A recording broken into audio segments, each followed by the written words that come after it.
Welcome to Nurture, where parenting gets reimagined from overwhelm to clarity, joy, and fulfillment.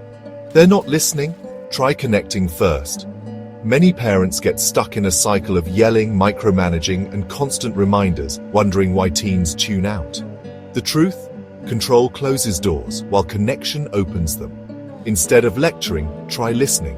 Instead of controlling, try guiding. Teens are more likely to cooperate when they feel seen, heard, and respected. Teens need empathy, not lectures. Authoritative parenting, warm, firm, and respectful, has been shown to build trust, encourage cooperation, and strengthen your teen's self-esteem while maintaining necessary boundaries. Active listening. Put your phone down, look into their eyes, and let them speak without interruptions. Emotional validation. Acknowledge their feelings, even if you can't solve the issue immediately. Collaborate on boundaries. Involve your teen in setting clear, fair rules so they feel ownership. Await our 5-minute empathy tool in the upcoming videos to help you connect better with your teen.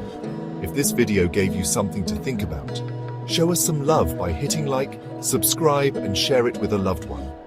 In the upcoming videos, we will share insights and daily implementable strategies to bring joy and fulfillment to your parenting journey. Nurture, your community for joyful parenting.